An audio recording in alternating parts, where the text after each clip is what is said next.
Maharashtra today 24 news सत्य परिस्थितीचा सविस्तर आढावा।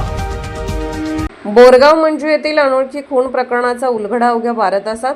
स्थानिक गुन्हे शाखा अकोलाची कामगिरी। शुक्रवार दिनांक 22 मे रोजी अकोला जिल्ह्यातील बोरगाव मंजू पोलीस स्टेशन हद्दीतील बोदरखेड शेतशिवार परिसरातील रेल्वे अंडरपासमध्ये एका अनोळखी तरुणाचा मृतदेह आढळून आला होता। मृतकाच्या चेहऱ्यावर दगडाने वार करण्यात आले होते, तसेच गळ्याभोवती टी-शर्ट गुंडाळलेला होता। या प्रकरणी बोरगाव मंजू पोलीस ठाण्यात खुनाचा गुन्हा दाखल करण्यात आला होता।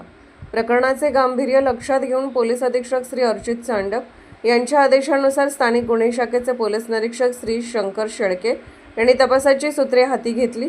विविध पथके तयार करून तपास सुरू करण्यात आला। तपासादरम्यान गोपनीय माहितीच्या आधारे मृतकाची ओळख विकी उर्फ बबलू राजू भेंडे वय 19 राहणार गुरुनानक नगर गोधणी रोड यवतमाळ अशी पटली। पुढील चौकशीत मृतकाचा शेजारी युवराज शंकर तांगडे याच्यासोबत वाद झाल्याची माहिती समोर आली।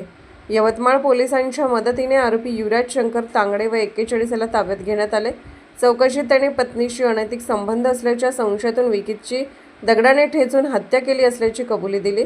ही कारवाई पोलीस अधीक्षक श्री अर्चित चांडक, अपर पोलीस अधीक्षक श्री बी चंद्रकांत रेड्डी यांच्या मार्गदर्शनाखाली स्थानिक गुन्हे शाखेच्या पथकाने यशस्वीरित्या पार पाडली।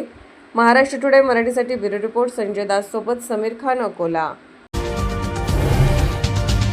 आजच महाराष्ट्र टुडे 24 न्यूजला सबस्क्राइब करा आणि सत्य परिस्थितीचा सविस्तर आढावा पहा।